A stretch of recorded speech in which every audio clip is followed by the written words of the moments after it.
Sud Radio, 10h midi, Valérie Expert. Avec vous sur Sud Radio jusqu'à midi et le vendredi, c'est la cerise sur le gâteau, j'ai envie de dire. C'est gentil pour la taille, encore. La cerise sur le gâteau. Ouais, Gérard Collard qui vous parle livre. Qu'avez-vous lu cette semaine? Qu'avez-vous aimé? Alors, je disais qu'on a, depuis quelque temps, on fait des livres un peu durs, enfin, comme La goûteuse de Hitler, quand même, Le Prix, tout ça, c'était un peu. C'était bon, voilà.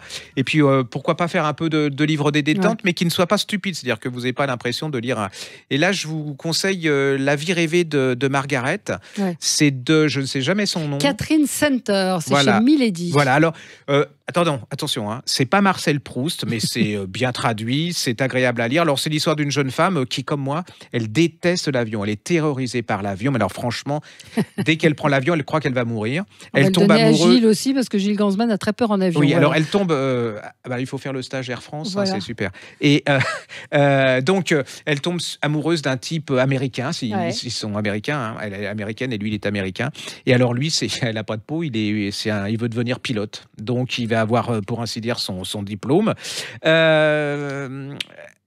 Ils vont se marier, il va faire sa déclaration. Alors forcément, au lieu de faire sa déclaration genre normale, il a force. Déjà, moi je trouve que pas très sympa. Il a force à prendre un espèce de petit avion.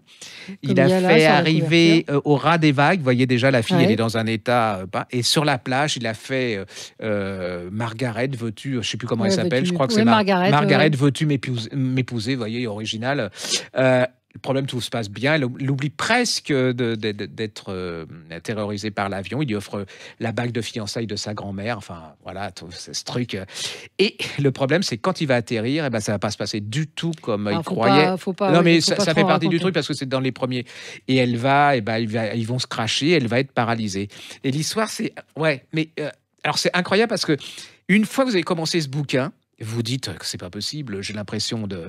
Eh bien, vous êtes complètement bouffé par... Alors, il y a une super bonne description. Vous savez, cette fille qui se dit « Mais j'ai rien, je suis normale. Enfin, pourquoi ils s'activent tous autour de moi ?» En fait, elle va être paralysée des jambes, épiplégique.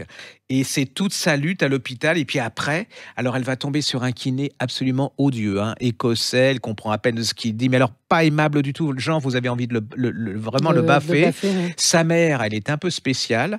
Son père, il est très gentil. Et il y a un énorme secret de famille avec sa sœur, parce que sa sœur a disparu de la circulation. Elle revient.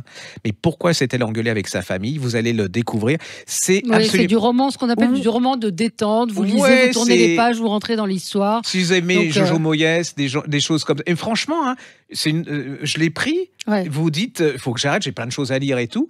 Et vous n'arrêtez pas. Et puis en plus, c'est super tonique parce qu'à la fin, elle a une vision de la vie. Non, mais il y a une vision de la vie. Enfin, en disant, on va en se battant. Voilà. On peut et y puis arriver. vous, à la fin, vous dites, je suis pas hémiplégique, ça serait peut-être bien que j'en profite. On sait pas ce qui va nous tomber dessus. C'est très, très sympa. Ça fout pas le moral à zéro. La vie rêvée de Margaret de Catherine Center, c'est aux éditions Milady. Voilà. Super. Alors, quand vous aurez lu ça, vous pourrez peut-être attaquer quelque chose d'un petit peu plus solide. C'est le livre de Jeannette Bougrabe, Lettres aux femmes voilées et à ceux qui les soutiennent, aux éditions du Cerf. Alors, Jeannette Bougrabe, elle est partie vivre en Finlande et le livre commence comme ça. Elle raconte que la Finlande, c'est un pays formidable, etc. Et puis, sa petite fille prend des cours de danse et puis un jour, elle remarque une femme entièrement voilée qui regarde des vidéos de Daesh sur son portable.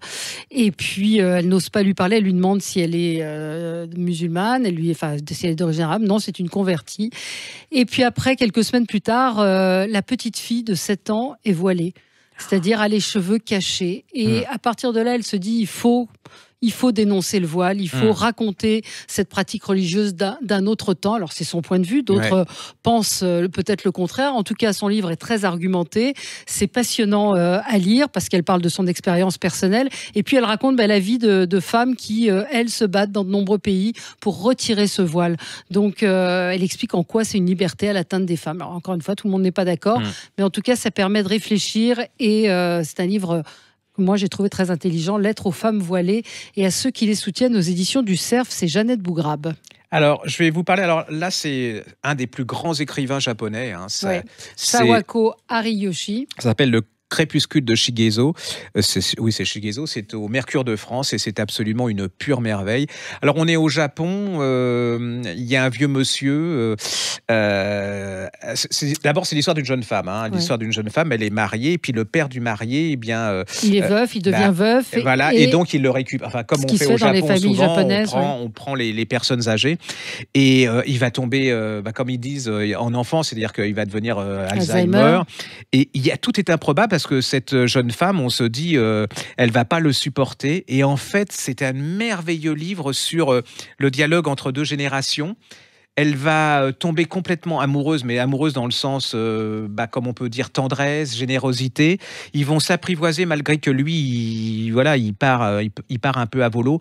C'est tout en délicatesse, c'est tout en finesse. C'est un des beaux livres de cette année. Alors, ce qui me fait plaisir, c'est que peu de gens en parlent, c'est une réimpression, je crois. Mercure de France qui fait peu de gens en parlent, mais dans les médias, mais les clients, les lecteurs, les lectrices, par bouche à oreille, font que ce livre se remet à revivre et à redécouvrir une écriture. Et c'est pas comment dire, c'est pas angoissant. Au contraire, c'est un beau livre. C'est une réflexion un peu sur la vieillesse, sur les relations justement qu'on peut avoir avec les personnes d'un autre monde et les personnes malades. Et on se dit souvent, oh là là, les personnes âgées, c'est insupportable et tout. Non, et là, en fait, on a l'impression qu'elle revit en plus, elle a de la vie en plus avec ce vieillard qu'elle connaissait pas du tout. C'est un peu comme la couverture, c'est tout en délicatesse et c'est deux solitudes, mais en fin de compte, c'est une pure merveille. Franchement, ça s'appelle Le Crépuscule de Shigezo et l'auteur s'appelle Sawako Ariyoshi, donc ça commence avec un A-A-R-Y-O-S-H-I pour ceux qui prennent des notes et c'est aux éditions du Mercure de France. C'est la preuve qu'on dit souvent les élites, vous savez ce qu'on appelle les élites entre guillemets, disaient la littérature japonaise c'est pas pour tout le monde, il y a que nous qui puissions comprendre et c'est pas du tout ça. Alors si vous avez pas l'argent, vous lisez ça.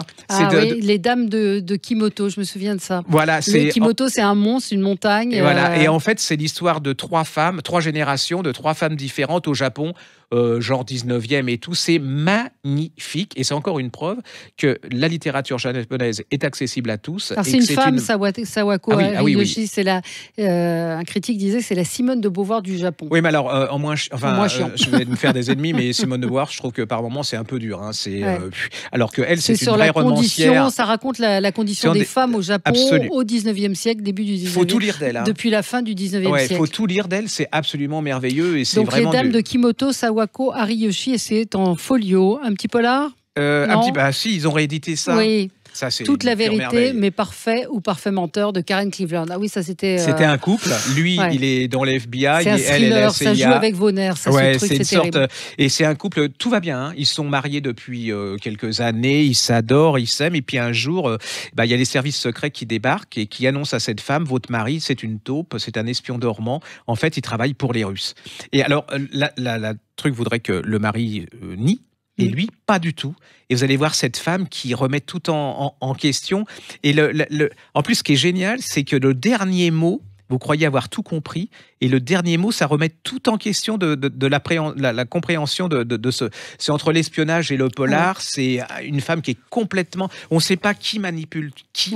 Qui est manipulé et on se met dans la tête de cette femme, ça doit être absolument incroyable. C'est un roman policier qui joue avec vos nerfs parce que vous passez d'un état à l'autre. C'est ça, cette femme, elle comprend pas quoi. Et puis, est-ce qu'elle va choisir son pays ou sa famille? C'est un peu ça la question. Oui, alors ce qui est génial aussi, c'est que c'est une double vie, c'est que tout est faux chez cet homme. C'est-à-dire que ses beaux-parents sont pas ses beaux-parents, c'est aussi des espions. Toute la vie qui s'est inventée, c'est incroyable. Et ça coûte pas cher, c'est en pocket, toute la vérité. Karen Cleveland, voilà. J'espère qu'on vous a donné plein d'idées de lecture pour ce week-end et plus encore. Merci Gérard, à la semaine prochaine. Sud Radio, 10h midi, Valérie Expert.